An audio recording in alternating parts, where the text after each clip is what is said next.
Everyone, जैसा कि आप सभी लोगों को पता होगा, हम एम लक्ष्मीकांत की इंडियन पॉलिटी के जो बुक है उसके शॉर्ट नोट्स हम तैयार कर रहे हैं और साथ ही इसको हम डिस्कस भी करते हैं अपने यूट्यूब चैनल पर। तो हम अभी जो है एम लक्ष्मीकांत की जो बुक है उसके 7वें चैप्टर को कवर कर रहे हैं, जिसका नाम है मौलिक अधिकार। ठीक है, चैप्टर का नाम क्या है? फंडामेंटल राइट या मौलिक अधिकार। आज की जो ये वीडियो है इसको शुरू पर करने से पहले मैं आप लोगों के साथ कुछ शेयर करना चाह रही हूँ कि जैसे कि अगर कोई टीचर है, ठीक है, और बहुत मेहनत करके नोट्स बनाता है और आपके सामने लाके उसको प्रोवाइड करवाता है और उसको फुल एक्सप्लेन करता है, ठीक है, इतना मेहनत करने के बाद भी अगर एक पॉजिटिव रिस्पॉन्स आ जाए तो उसे देखकर काफ़ी खुशी मिलती है। ऐसी लगती है कि मेहनत जो है वो सफल हो गई। तो हमारे एक ऐसे ही हैं जो हमारे वीडियो से लगातार कनेक्ट रहते हैं, उनका नाम है चंद्र प्रकाश रॉय। उनकी कमेंट पढ़ के इतनी खुशी हुई कि वो मेरे सारे लेक्चर्स को देखते हैं और वो बोलते हैं कि मैं आपके मतलब जितने भी आप जो भी पढ़ाती हैं उसको मैं नोट भी करता हूँ। ये सुन के मुझे बहुत खुशी हुई। तो चंद्र प्रकाश जी, ये आपके लिए हैं कि आप अगली बार जो भी एग्ज़ाम देंगे आप ज़रूर उसको क्लियर करेंगे, ये हमारा वादा है आपसे। बस मैं जो भी पढ़ाती हूँ आप उसको ध्यान से सुनिएगा। और आप बोल रहे थे इकोनॉमिक्स या ज्योग्राफी के नोट्स प्रोवाइड करवाने के लिए, तो वो भी करेंगे, लेकिन अभी पहले जो शुरू किए हैं उसको पहले मतलब उसका पहले मतलब जो है कंप्लीट करवा दें। ठीक है, बीच में नहीं छोड़ सकते। लेकिन हाँ, मौका मिला तो हम कोशिश करेंगे कि इकोनॉमिक्स और ज्योग्राफी के भी नोट्स प्रोवाइड करवाएं। तो आप हमारे चैनल के साथ जुड़े रहिएगा चंद्र प्रकाश जी, ठीक है। बाकी हम आगे भी कोशिश करेंगे आपकी जो भी क्वेरी होगी उसको सॉल्व करने की। और हाँ, अगर आपको कोई क्वेरी हो तो आप हमारे नेक्स्ट जेन पीसीएस जो टेलीग्राम चैनल है वहाँ पे विजिट करके वहाँ पे आप पूछ सकते हैं, या फिर कमेंट बॉक्स में भी पूछ सकते हैं। अगर हमें सही लगा तो हम उस क्वेरी का जवाब देंगे, ठीक है।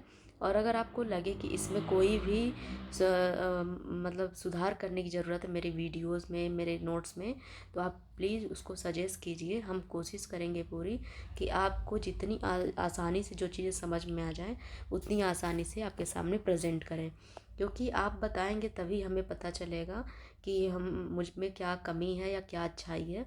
ठीक है, ऐसे तो मुझे नहीं पता चल पाएगा कि आप लोगों को समझ में आ रहा है या नहीं समझ में आ रहा है। ठीक है, तो चलिए आगे बढ़ते हैं और शुरू करते हैं आज के अगले जो मौलिक अधिकार है उसको। ठीक है, तो मौलिक अधिकार का कल हमने जो इसके पहले की जो वीडियो थी यानी कि कल, उसमें हमने इंट्रोडक्टरी पार्ट को देखा था, जिसमें हमने समझा था कि मौलिक अधिकार क्या होते हैं, राज्य की परिभाषा क्या होती है, ठीक है, अन्य चीज़ों को भी समझा था, विशेषताओं को भी देखा था।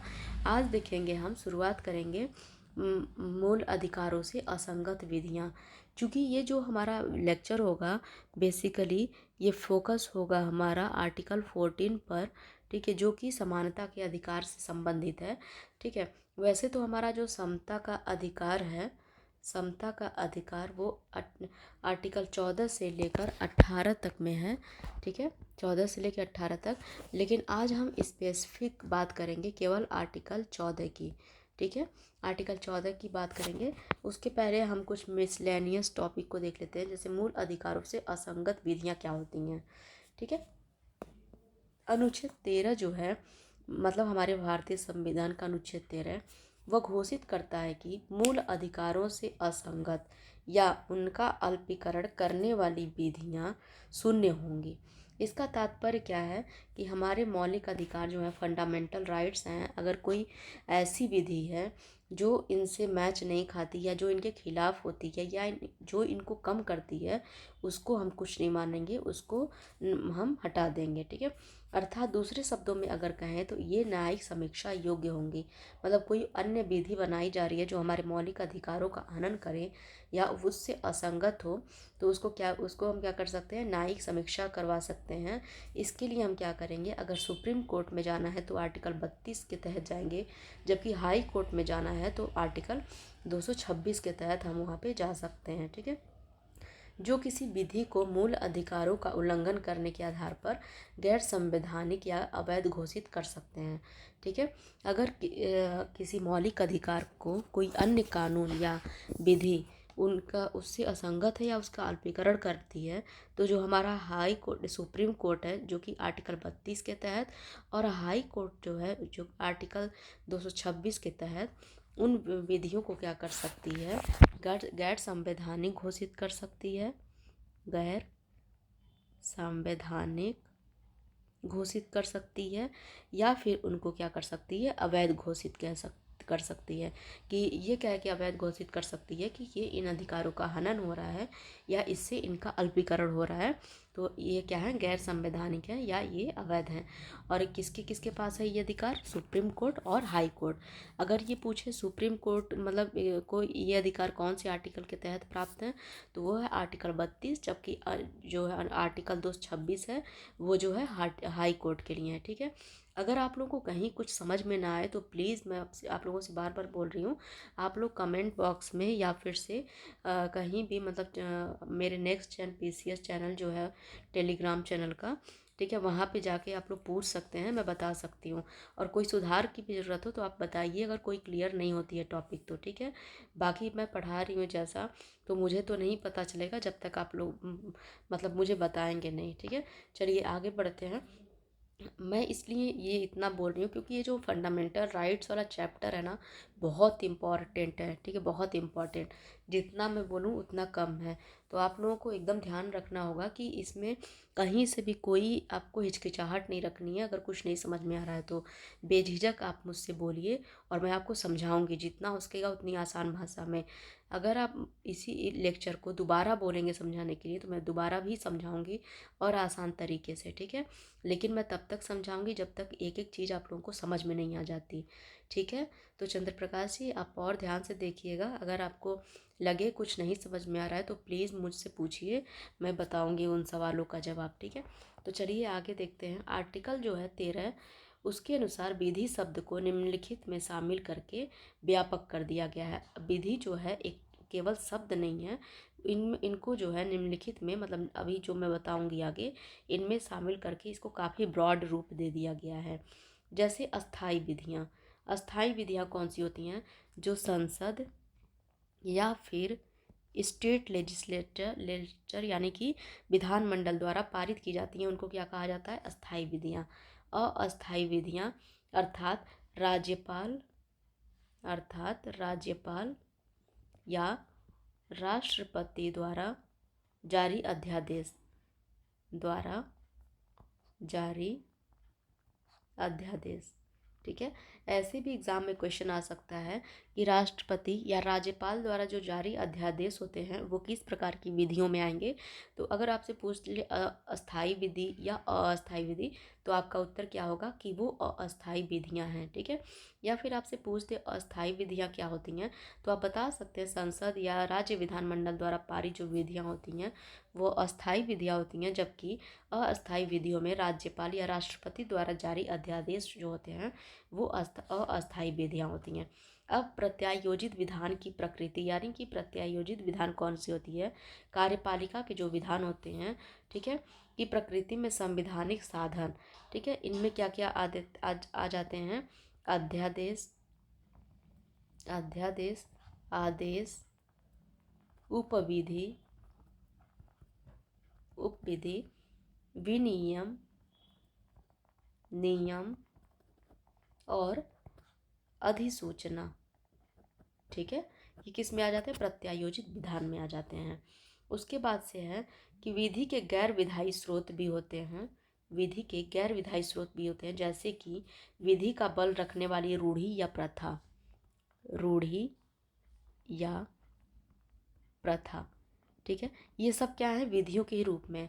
अब रूढ़ी या प्रथा क्या होती है, जैसे हिंदुओं के भी कुछ कानून हैं, मुस्लिम्स के कुछ कानून हैं, अलग अलग जो धर्म होते हैं उनके सबके अपने कुछ कानून होते हैं जो कि हमारे परंपरागत रूप से चलते आ रहे हैं, धार्मिक रूप से, तो उनको भी रूढ़ी या प्रथा कहा जाता है।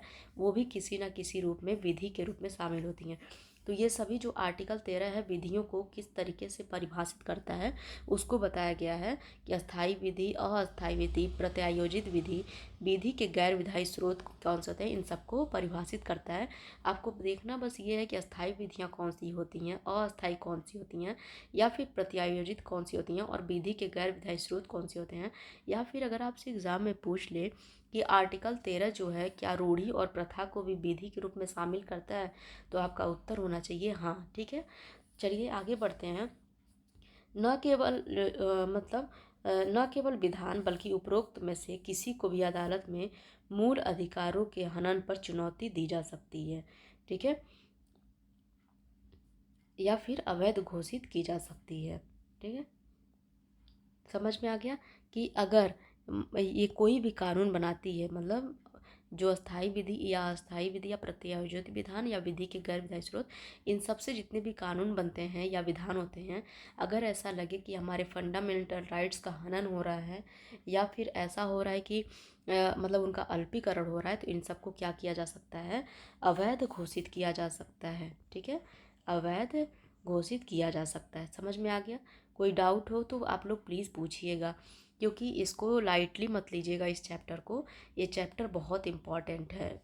ठीक है, फंडामेंटल राइट्स बहुत इम्पॉर्टेंट है। किसी भी पीसीएस एग्ज़ाम को आप देखेंगे या कोई भी वनडे एग्ज़ाम्स हो, जैसे एसएससी या फिर ऐसे जो भी होते हैं, उसमें इसमें क्वेश्चन ज़रूर रेज करता है। ठीक है, और मैं बार बार बोल रही हूँ, अगर आपको लगे कि ये चैप्टर मुझे दोबारा पढ़ाना चाहिए या ये आर्टिकल आपको दोबारा पढ़ना है, तो आप कमेंट बॉक्स में बता दीजिएगा। जब तक आप लोगों को क्लियर नहीं हो जाएगा मैं आगे नहीं बढ़ूँगी। ठीक है, चलिए आगे बढ़ते हैं। इस तरह जो अनुच्छेद 13 है यह घोषित करता है कि संविधान संशोधन कोई विधि नहीं है। ठीक है, संविधान संशोधन जो होती है वो कोई विधि नहीं है, इसलिए उसे चुनौती नहीं दी जा सकती। ठीक है, अब कोई कहे संविधान संशोधन ये यहाँ पे नहीं होगा, गलत लिख दी हूँ, नहीं लिखी हूँ यहाँ पे। तो संविधान संशोधन को विधि के रूप में शामिल नहीं किया गया है, तो उसको क्या किया गया है, उसको चुनौती नहीं दी जा सकती है कि ये जो है मतलब अल्पीकरण कर रही है हमारे फंडामेंटल राइट का, या फिर से उनका हनन कर रही है। ऐसा नहीं हो सकता, उन्हें चुनौती नहीं दी जा सकती। लेकिन उच्चतम न्यायालय ने केशवानंद भारती मामला, जो कि 1773 में था, कहा कि मूल अधिकारों के हनन के आधार पर संविधान संशोधन को भी चुनौती दी जा सकती है। ठीक है, क्योंकि संविधान संशोधन को विधि में शामिल नहीं किया गया है, और विधि में जो शामिल किया गया है केवल उन्हें ही चुनौती दी जा सकती है। लेकिन 1973 में, मैं यहाँ भी गलत लिखती हूँ, आप लोग करेक्ट कर लीजिएगा, 1973 में जब केशवानंद भारती मामला आया, तो सुप्रीम कोर्ट ने कहा कि अगर कोई विधि बन रही है और जिससे फंडामेंटल राइट्स का हनन हो रहा है, तो उसको हम क्या कर सकते हैं, चुनौती दे सकते हैं। ठीक है, यदि वह संविधान के मूल ढांचे के खिलाफ हो तो उसे अवैध भी घोषित किया जा सकता है। ठीक है, अगर संविधान का जो मूल ढांचा है उससे नुकसान हो तो उसको क्या किया जा सकता है, अवैध भी घोषित किया जा सकता है। ठीक है, तो एग्जाम में अगर पूछे क्या संविधान संशोधन द्वारा अगर फंडामेंटल राइट्स का अल्पीकरण हो रहा है या उससे असंगत है, तो उसको चुनौती दी जा सकती है। तो आपको पता है कि विधि में जो आएंगे केवल उन्हें ही चुनौती दी जा सकती है। लेकिन हाँ, जो सुप्रीम कोर्ट ने कहा है वही मान्य होगा। अब सुप्रीम कोर्ट ने केशवानंद भारती मामले में बोल दिया था कि मूल ढांचे को अगर कोई प्रभावित कर रहा है कानून, तो उसको अवैध घोषित किया जा सकता है, जबकि फंडामेंटल राइट्स को अगर कोई हार्म हो रहा है, तो मतलब नुकसान पहुंच रहा है, तो उसको चुनौती दी जा सकती है। ठीक है, तो यानी कि भले ही संविधान संशोधन विधि नहीं है, लेकिन इसको चुनौती दी जा सकती है। समझ में आ गया? चलिए बढ़ते हैं हम समानता के अधिकार की तरफ। अब जो हमारा समानता का अधिकार है वो हमारे जो संविधान है उसके आर्टिकल 14 से 18 तक में वर्णित है। ठीक है, 14 से 18 तक में वर्णित है, लेकिन आज हम देखेंगे केवल आर्टिकल 14 के बारे में। ठीक है, आर्टिकल 14 के बारे में हम देखेंगे, जो कि यह विधि के समक्ष समता और विधियों का समान संरक्षण। ठीक है, क्या है, विधि के समक्ष समता या फिर विधियों का समान संरक्षण। ये जो दोनों वर्ड्स हैं ना, दोनों सेंटेंस हैं, बिल्कुल अलग हैं। विधि के समक्ष समता और विधियों का समान संरक्षण। ठीक है, ये दोनों क्या हैं, अलग हैं। अगर हम विधि के समक्ष समता की बात करें तो ये ब्रिटिश मूल का है।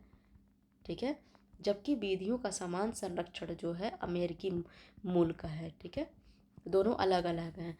अब चलिए देखते हैं, अनुच्छेद 14 में कहा गया है कि राज्य जो है भारत के राज्य क्षेत्र में किसी व्यक्ति को विधि के समक्ष समता से या फिर विधियों के समान संरक्षण से जो राज्य है वंचित वंचित नहीं करेगा। यानी कि दोनों को इंक्लूड करता है, ब्रिटिश जो मूल है उसको भी और अमेरिकी मूल को भी शामिल करता है। ठीक है, समझ में आ गया आप लोगों को। चलिए आगे बढ़ते हैं। प्रत्येक व्यक्ति चाहे वह नागरिक हो या विदेशी, सब पर यह अधिकार लागू होता है। कहने का तात्पर्य यह है कि आर्टिकल जो 14 है हमारा, वो प्रत्येक नागरिक के लिए प्राप्त है, नागरिक हो या विदेशी हो। ठीक है, जैसे मैं इसके पहले के लेक्चर में आप लोगों को बताई थी कि कुछ अधिकार ऐसे हैं जो केवल हम भारतीय नागरिकों को प्राप्त हैं, जबकि कुछ अधिकार ऐसे हैं जो विदेशियों को और भारतीयों को दोनों को प्राप्त हैं। ठीक है, तो मैं पहले के लेक्चर में इसको डिस्कस की थी, आप लोग देख लीजिएगा। तो जो आर्टिकल 14 है वो हम विदेशियों को और भारतीयों को दोनों को प्राप्त है। ठीक है, इसके अतिरिक्त लेकिन शत्रु देश को नहीं प्राप्त है, ये आप लोग ध्यान में रखिएगा। शत्रु देश कहने का तात्पर्य ऐसा है कि जिसके साथ हम कोई देश ऐसा है जिसके साथ भारत की दुश्मनी चल रही हो, युद्ध चल रहा हो, ऐसा जैसे पाकिस्तान हो गया, बांग्लादेश हो गया, या फिर से अफ़गानिस्तान हो गया। ठीक है, इन सब के साथ देखिए अफ़गानिस्तान से इतना हमारा बुरा रिश्ता नहीं है, लेकिन फिर भी उन्हें जो आर्टिकल 14 है वो प्रोवाइड उनके साथ नहीं करवाई जाती है। ठीक है, इसके अतिरिक्त व्यक्ति शब्द में विधिक व्यक्ति अर्थात संवैधानिक निगम, कंपनियां, पंजीकृत समितियां या किसी भी अन्य तरह का विधिक व्यक्ति शामिल है। विधिक व्यक्ति कहने का तात्पर्य समझ गए आप लोग। विधिक व्यक्ति में विधिक व्यक्ति यह नहीं है कि कोई कानून बनाने वाला इंसान हो। विधिक व्यक्ति का मतलब है संवैधानिक कोई निकाय हो, निगम हो, कंपनी हो, पंजीकृत समिति हो, वो सब किस में आ जाएंगे, विधिक व्यक्ति के रूप में आ जाएंगे। तो विधिक व्यक्ति की जब भी परिभाषा पूछे तो आप एक व्यक्ति का रूप मत अपने दिमाग में रखिएगा। ये रखिएगा कि वो संवैधानिक निगम हो सकती है, कंपनी हो सकती है, पंजीकृत समिति हो सकती है। ठीक है, अब चलिए देखते हैं विधि के समक्ष समता को और विधियों के समान संरक्षण को। ठीक है, इसके बाद इसमें मैं जो बोलूँगी आप लोग एक एक वर्ड को नोट करते चलिएगा। अब विधि के समक्ष समता का जो विचार है ये ब्रिटिश मूल का है, ये तो मैं पहले ही बता दी, जबकि विधियों का समान संरक्षण जो है अमेरिकी मूल का है। ठीक है, अब देखते हैं इन दोनों के संदर्भ में। पहले देखते हैं हम विधि के समक्ष समता को। ठीक है, विधि के समक्ष हम समता को देखते हैं। विधि की समक्ष समता में अगर हम देखेंगे तो ये जो है किसी व्यक्ति के पक्ष में विशिष्ट विशेषाधिकारों की अनुपस्थिति। ठीक है, पहला क्या है, किसी व्यक्ति के पक्ष में विशिष्ट विशेषाधिकारों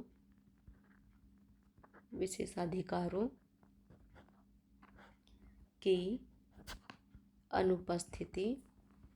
ठीक है, मैं विधि के समक्ष समता की अभी मैं बात कर रही हूँ। ठीक है, दूसरा क्या है, साधारण विधि या साधारण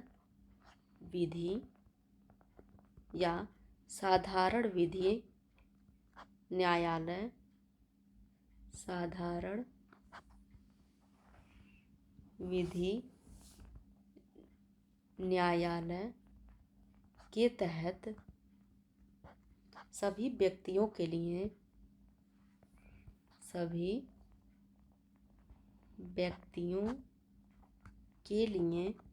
समान व्यवहार। ठीक है, समान व्यवहार। तीसरा, कोई व्यक्ति जैसे कि अमीर, गरीब, ऊंचा, नीचा, अधिकारी, गैर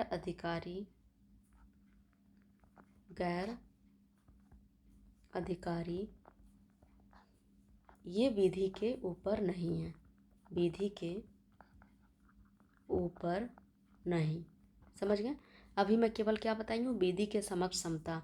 विधि के समक्ष समता में जो ये संदर्भ में क्या क्या शामिल है, पहला तो शामिल है आपका किसी व्यक्ति के पक्ष में विशिष्ट विशेषाधिकारों की अनुपस्थिति, यानी कि कोई भी व्यक्ति हो, धनी हो, अमीर हो, गरीब हो, कैसा भी हो, चाहे वो हमारे देश के प्रधानमंत्री हो, राष्ट्रपति हो, चाहे एक गरीब व्यक्ति हो, उनके पक्ष में कि कोई भी विशेषाधिकार यानी विशेष अधिकार उनको नहीं दिया जाएगा, सबको समान अधिकार दिया गया है। दूसरा है साधारण विधि या साधारण विधि न्यायालय के तहत सभी व्यक्तियों के लिए समान जो है व्यवहार किया जाएगा सर, ठीक है। इसमें भी किसी को स्पेशल ट्रीटमेंट नहीं दी जाएगी।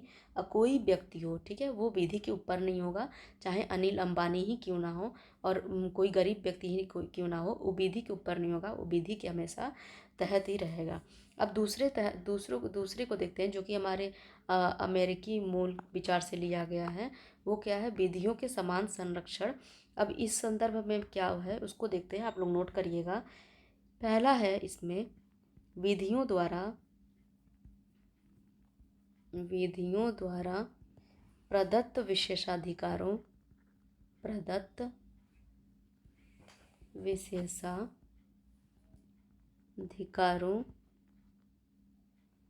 और अध्यारोपित दायित्वों दोनों में समान परिस्थितियों के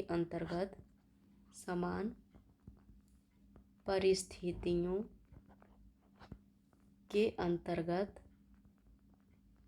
सभी व्यक्तियों के लिए समान परिस्थितियों के अंतर्गत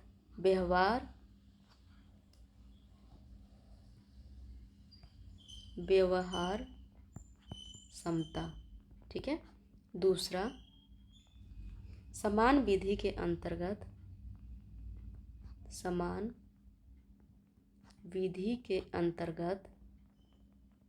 सभी व्यक्तियों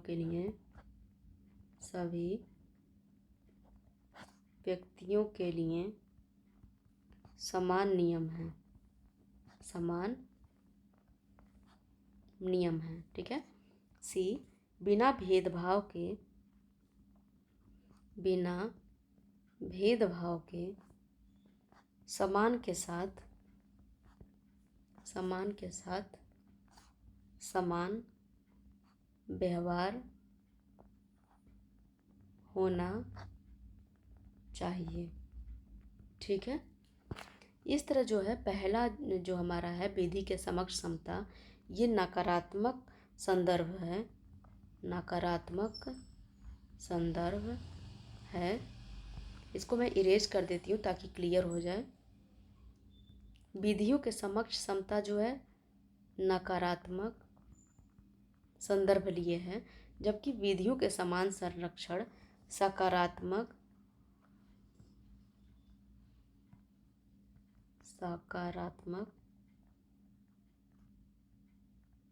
संदर्भ को समेटा हुआ है, ठीक है।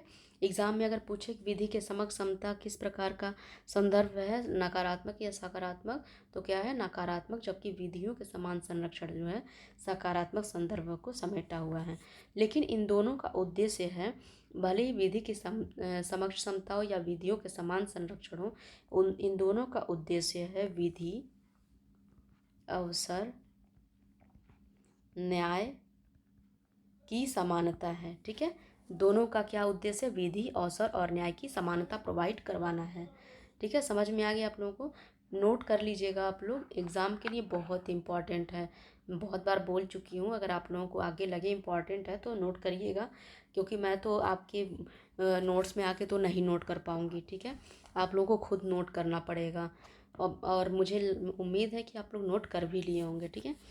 हालांकि जो उच्चतम न्यायालय है, सुप्रीम कोर्ट, ने व्यवस्था दी है कि जहां समान एवं असमान के बीच अलग अलग व्यवहार होता हो, वहां अनुच्छेद 14 लागू नहीं होता। कि समान और असमान के बीच में जहां अलग अलग व्यवहार होता है, वहां अनुच्छेद जो है आर्टिकल 14 लागू नहीं होगा, ठीक है। यद्यपि अनुच्छेद 14 श्रेणी विधान को अस्वीकृत करता है, श्रेणी विधान को अस्वीकृत करता है, ठीक है, श्रेणी विधान को अस्वीकृत करता है। यह विधि द्वारा व्यक्तियों, वस्तुओं और लेन देन के तर्कसंगत वर्गीकरण को स्वीकृत करता है, लेकिन वर्गीकरण विवेक शून्य, बनावटी नहीं होना चाहिए, बल्कि विवेकपूर्ण, सशक्त और पृथक होना चाहिए। समझ गए आप लोग? चलिए अब जो है विधि का शासन देखते हैं। विधि का शासन कहने का तात्पर्य क्या है?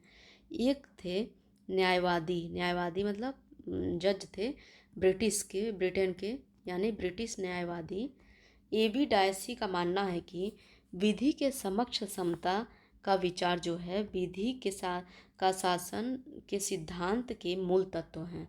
ठीक है, विधि के शासन का मूल तत्व क्या है? विधि के समक्ष समता। इस संबंध में उन्होंने 3 अवधारणाएं प्रस्तुत की। ठीक है, ये सिद्ध करने के लिए कि जो विधि का शासन है वो विधि के समक्ष समता का सिद्धांत का जो है मूल तत्व है। तो इस संदर्भ को वो परिभाषित करने के लिए 3 अवधारणाएं प्रस्तुत करते हैं। पहला क्या है? इच्छाधीन शक्तियों की अनुपस्थिति, अर्थात किसी भी व्यक्ति को विधि के उल्लंघन के सिवाय दंडित नहीं किया जा सकता। जब तक कि व्यक्ति जो है विधि का उल्लंघन नहीं करता, विधि का उल्लंघन के सिवाय दंडित नहीं किया जा सकता।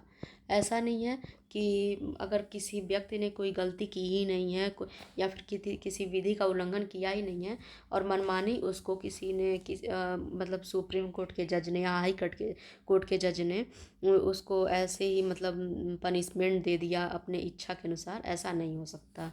इच्छाधीन जो है वो शक्तियाँ जो हैं उसकी अनुपस्थिति है। दूसरा क्या है? विधि के समक्ष समता अत्यावश्यक है। कोई व्यक्ति गरीब,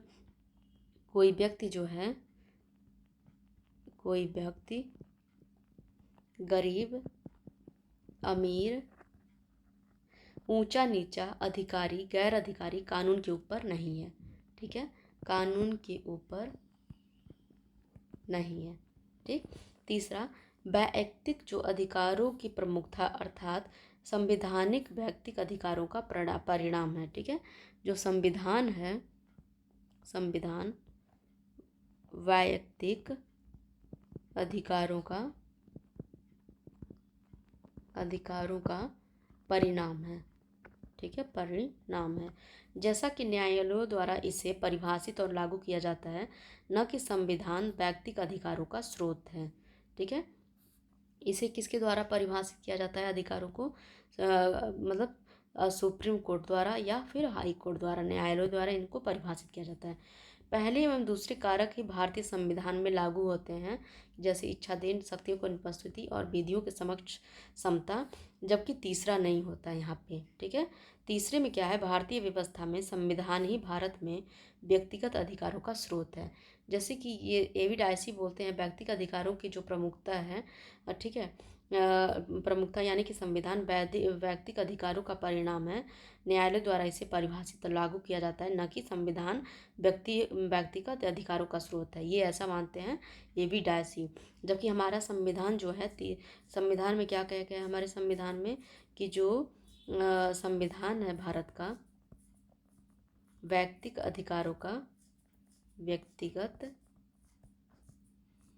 अधिकारों का स्रोत है। क्लियर हुआ?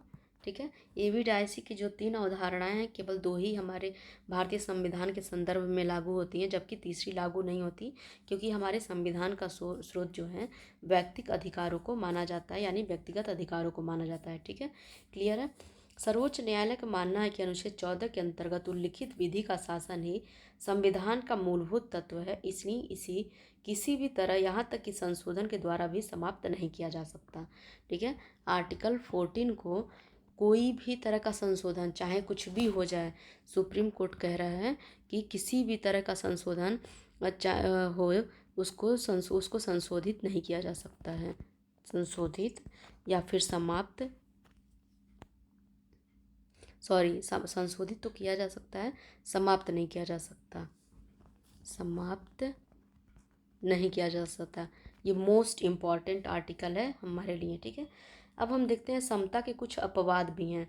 ऐसा नहीं है कि एकदम हर जगह समानता का ये जो परिभाषा है लागू है, उसका कुछ अपवाद भी है कि ये कहाँ कहाँ ये अपवाद है, चलिए देखते हैं।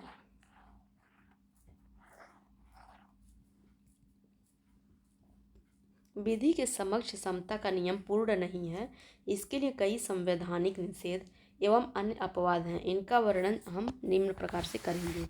ठीक है, पहला जो है भारत के राष्ट्रपति एवं राज्यपालों को निम्न शक्तियाँ दी गई हैं।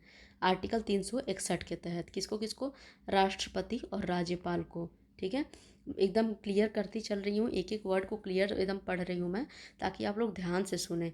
आर्टिकल जो 361 है, और देखिए मैं एक समानता की असमता जो है आर्टिकल 14 के अपवाद की बात कर रही हूँ। एग्जाम में पूछता है आर्टिकल 14 कहाँ कहाँ अपवाद के रूप में है। ठीक है, तो देखिए आर्टिकल 361 जो है राष्ट्रपति और राज्यपालों को निम्न शक्तियाँ प्रदान करता है। पहला क्या है? राष्ट्रपति या राज्यपाल जो हैं अपने कार्यकाल के दौरान किए गए कार्य या लिए गए किसी भी निर्णय के लिए न्यायालय में जवाबदेह नहीं होंगे।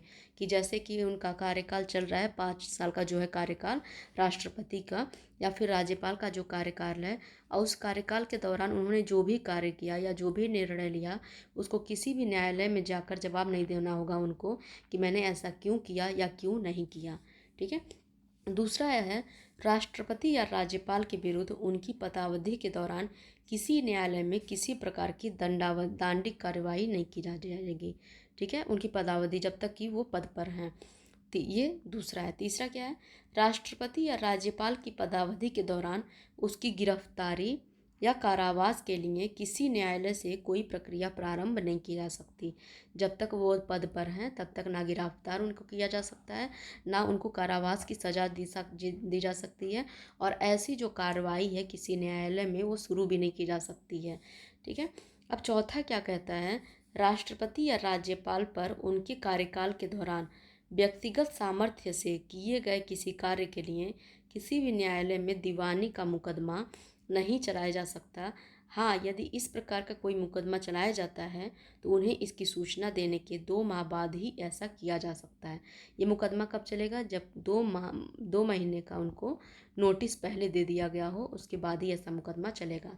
और अगर आपको दीवानी और फौजदारी मुकदमा के बारे में पता है तो ठीक है, और अगर नहीं पता है तो आप कमेंट बॉक्स में बताइएगा और मैं इसको अच्छे से समझा दूंगी। इन दोनों अधिकार मतलब दोनों मुकदमों के बारे में, दीवानी मुकदमे क्या होते हैं, फौजदारी मुकदमे क्या होते हैं। ठीक है, लेकिन अगर आपको समझ में नहीं आई तभी बोलिएगा, अगर आपको समझ में आएगा तो कमेंट मत करिए, क्योंकि फिर हम आगे बढ़ेंगे। ठीक है, चलिए अगला देखते हैं आर्टिकल 361 क के बारे में। ठीक है, ये भी आर्टिकल जो 14 है उसका अपवाद है। इसमें क्या कहा गया है? कोई भी व्यक्ति यदि संसद के या राज्य विधानमंडल के सदनों या दोनों सदनों में से किसी एक सत्य कार्यवाही से संबंधित विषय वस्तु का जो है प्रकाशन समाचार पत्र में या रेडियो या टेलीविज़न में, समाचार पत्र, रेडियो या टेलीविज़न में करता है तो उस पर किसी प्रकार का दीवानी या फौजदारी मुकदमा देश के किसी भी न्यायालय में नहीं चलाया जाएगा। समझ में आ गया? मतलब अगर ऐसा करता है तो उस पर मुकदमा नहीं चलाया जाएगा। ठीक, अगला है कि संसद में या उसकी किसी समिति में संसद के किसी सदस्य द्वारा कही गई किसी बात या दिए गए किसी मत के संबंध में उसके विरुद्ध किसी न्यायालय में कोई कार्यवाही नहीं की जाएगी। और ऐसा किस में कहा गया है? आर्टिकल 105 में ऐसा कहा गया है। क्या कहा गया है? कि संसद में या उसकी किसी समिति में संसद के किसी सदस्य द्वारा कही गई किसी बात या दिए गए किसी मत के संबंध में उसके विरुद्ध किसी न्यायालय में कोई कार्यवाही नहीं की जाएगी। ठीक है, कि जैसे कोई व्यक्ति है संसद में अपना कोई निर्णय दे रहा है या कोई बात कह रहा है तो उसके लिए कहीं ये नहीं कहा जाएगा कि न्यायालय में जाकर केस कर दो, ऐसा नहीं होगा। फिर आता है हमारा आर्टिकल 14 भी, जो कि हमारे 194, जो कि किसका अपवाद है? 14 का। इसमें क्या कहा गया है? राज्य के विधानमंडल में या उसकी किसी समिति में विधानमंडल के किसी सदस्य द्वारा कही गई किसी बात या दिए गए किसी मत के संबंध में उसके विरुद्ध न्यायालय में कोई कार्रवाई नहीं की जाएगी। 105 जो है वो है संसद के संदर्भ में, जबकि 194 जो है वो है राज्य विधानमंडल के संदर्भ में। ठीक है, समझ में आ गया? मतलब संसद में या फिर राज्य विधानमंडल में अगर वहाँ का कोई नेता कोई ऐसा मतलब स्पीच देता है या कोई बात कहता है तो उसको लेके कोई वो नहीं की जाएगी कि इसने गलत बोला या फिर से ऐसा क्यों हुआ है, ऐसा नहीं बोला जाएगा, या फिर से न्यायालय में जाके उसके खिलाफ मुकदमा नहीं किया जाएगा। अब आता है हमारा आर्टिकल 31 ग। ठीक है, यानी कि 31C। ठीक है, इसमें क्या कहा गया है? ये अनुच्छेद 14 का अपवाद तो है ही, लेकिन इसमें कहा गया है कि इसके अनुसार किसी राज्य विधानमंडल द्वारा, मैं 31C की बात कर रही हूँ, किसी राज्य विधानमंडल द्वारा नीति निर्देशक तत्वों के क्रियान्वयन के संबंध में यदि कोई नियम बनाया जाता है जिसमें अनुच्छेद आर्टिकल 39 की धारा ख यानी बी और सी, ठीक है, ये ख को बी हम बोलेंगे, मैं इरेज करके सही कर दे रही हूँ, 39 की धारा बी और धारा सी, ठीक है, का समावेश है तो उसे उस आधार पर चुनौती नहीं दी जा सकती कि वे अनुच्छेद 14 का उल्लंघन करते हैं। इस बारे में सर्वोच्च न्यायालय का कहना है कि जहां अनुच्छेद 31C आता है, ठीक है, वहां से अनुच्छेद 14 चला जाता है। फिर से एक बार मैं इसको बता दे रही हूँ कि अनुच्छेद 31C अनुच्छेद 14 का अपवाद है, ठीक है। इसके अनुसार मतलब अनुच्छेद 31C के यानी कि ग के अनुसार किसी राज्य विधानमंडल द्वारा नीति निर्देशक तत्वों के क्रियान्वयन में संबंध में यदि कोई नियम बनाया जाता है, राज्य विधानमंडल अगर बनाता है कि ऐसा नीति निर्देशक सिद्धांतों के लिए है, तो उसको इस आधार पर चुनौती नहीं दी जाएगी कि अनुच्छेद 39 की धारा ख या ग अर्थात बी या सी इसमें समावेश है, तो उसे आधार पर चुनौती नहीं दी जा सकती कि वे अनुच्छेद 14 का उल्लंघन करते हैं, ठीक है। फिर से मैं इसको एक बार बता देती हूँ। अगर 31 जो सी है, 31C कहता है कि राज्य विधानमंडल जो है नीति निर्देशक सिद्धांतों के अनुसार कोई कानून बना रहा है, ठीक है, और अगर कोई ऐसा कानून बन रहा है जिसमें आर्टिकल 39 ख और ग शामिल है, तो उसको ये चुनौती नहीं दी जाएगी कि ये आर्टिकल 14 का उल्लंघन करता है, ठीक है, नहीं दी जाएगी, क्योंकि जहाँ पे अनुच्छेद 31C आएगा वहाँ से जो है आर्टिकल 14 अपने आप चला जाएगा। यानी कि आर्टिकल 39B और सी से जिसमें भी ये नीति, जिन भी नीतियों में ये शामिल होंगे, उनको आर्टिकल 14 के आधार पर चुनौती नहीं दी जाएगी। अब आपके दिमाग में आ रहा होगा कि आर्टिकल 39B और आर्टिकल 39C क्या है, ठीक है, ऐसा आपके दिमाग में आ रहा होगा, तो मैं आपको बता देती हूँ। देखिए, आर्टिकल 39B जो है ये कहता है कि राज्य, 39B की बात कर रही हूँ, राज्य को नीति इस प्रकार बनानी चाहिए कि समुदाय के भौतिक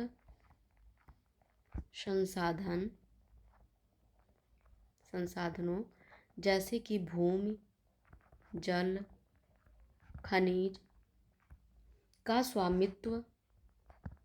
स्वामित्व और नियंत्रण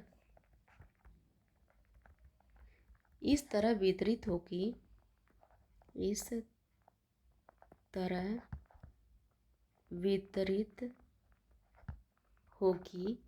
वह सबके हित में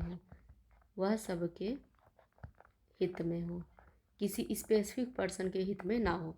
इसका अर्थ यह है कि इस सरकार को ये सुनिश्चित करना होगा कि प्राकृतिक संसाधन और अन्य भौतिक संपत्तियां कुछ लोगों के पास ना होकर समाज के सभी वर्गों तक पहुँचें, ठीक है। अब आते हैं आर्टिकल 39C को देखते हैं, यानी कि ग को, आर्टिकल 39C को, इसको ग भी बोलते हैं, ठीक है। अब 39C कहता है कि धन और उत्पादन के साधनों का कुछ हाथों में संकेंद्रण ना हो। धन और उत्पादन के साधनों का कुछ हाथों में संकेंद्रण न हो, ठीक है, समझ में आ गया। इसका अर्थ यह है कि यह सुनिश्चित करता है कि धन और आर्थिक शक्ति का एकत्रीकरण कुछ व्यक्तियों या समूहों में ना हो, बल्कि उसका वितरण न्यायपूर्ण तरीके से हो, जैसा कि सामाजिक न्याय के लिए आवश्यक है, ठीक है, समझ में आ गया। चलिए अगला देखते हैं, जो कि आर्टिकल 14 का अपवाद है। अगला है विदेशी संप्रभु अर्थात शासक, राजदूत एवं कूटनीतिक व्यक्ति दीवानी और फौजदारी मुकदमों से मुक्त होंगे।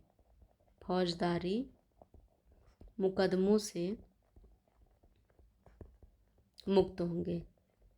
ठीक है। आप खुद ही सोचिए कि जो विदेशी शासक है या राजदूत है, उसका वहाँ पे कुछ व्यक्तिगत मामला चल रहा है उसके घर में, उसके परिवार में या किसी व्यक्ति से, तो हम क्यों उन पे कोई मुकदमा यहाँ पे अपने भारत में बैठ के करेंगे। ठीक है। हाँ, मैं आपको बोल रही हूँ फौजदारी या दीवानी मुकदमा, अगर आपको समझ में नहीं आएगा तो कमेंट में बता दीजिएगा, मैं आप लोगों को डिटेल में समझा दूंगी। अगला है संयुक्त राष्ट्र संघ, संयुक्त राष्ट्र संघ एवं इसकी एजेंसियों को, एजेंसियों को भी कूटनीतिक मुक्ति प्राप्त है। ठीक है, कूटनीतिक मुक्ति प्राप्त है। ठीक है, समझ में आ गया। ये तो कॉमन सेंस वाली है दोनों लास्ट वाली, लेकिन आप लोग इन सबको ज़रूर याद रखिएगा। आर्टिकल 361 ए, आर्टिकल 361, और फिर आर्टिकल 105, आर्टिकल 195 एंड आर्टिकल 31 सी। ठीक है, तो आर्टिकल 31 सी आप जब भी याद रखें तो उसमें आर्टिकल 39 का बी, क्लॉज बी और क्लॉज सी, ये भी ज़रूर याद रखें। ठीक है, तो आज का हमारा था आर्टिकल 14 के बारे में लेक्चर। अगले लेक्चर को हम आर्टिकल 15, 16 या फिर आगे जितना भी पढ़ा सकेंगे बताएंगे, लेकिन हमारा उद्देश्य होता है कि आप लोगों को एक एक वर्ड समझ में आ जाए। मेरा उद्देश्य केवल क्लास को ऐसे वो नहीं करना है कि बस क्लास बढ़ा दो, लंबी चौड़ी कर दो और उसको ख़त्म कर दो एक वीडियो में सब ऐसे लिपा पोती करके, ऐसा नहीं करना है। मेरा उद्देश्य आप लोगों को सब कुछ समझ में आए अच्छे से। और अगर आप लोगों को नहीं समझ में आता है तो कमेंट बॉक्स में कमेंट कीजिए और मैं उसको अच्छे से और अच्छे से एक्सप्लेन करके समझाऊंगी। क्योंकि जो हमारा एग्ज़ाम है ये इतना हल्का एग्ज़ाम इसको मत लीजिए हल्के में। ठीक है, उसमें एक एक कीवर्ड्स को बहुत डीप में जाके पूछता है, तो जब तक आप लोगों को समझ में नहीं आता ऊपर ऊपर पढ़ के मत जाइए एग्ज़ाम में। ठीक है, तो चलिए मिलते हैं अगले लेक्चर में। तब तक के लिए धन्यवाद। अगर वीडियो पसंद आए तो प्लीज़ लाइक कीजिए, और लाइक ही नहीं सब्सक्राइब भी कीजिए, ताकि मेरा मोटिवेशन बना रहे और भी वीडियोस बनाने के लिए मैं मोटिवेट होती रहूँ। ठीक है, चलिए मिलते हैं अगले लेक्चर में, तब तक के लिए धन्यवाद।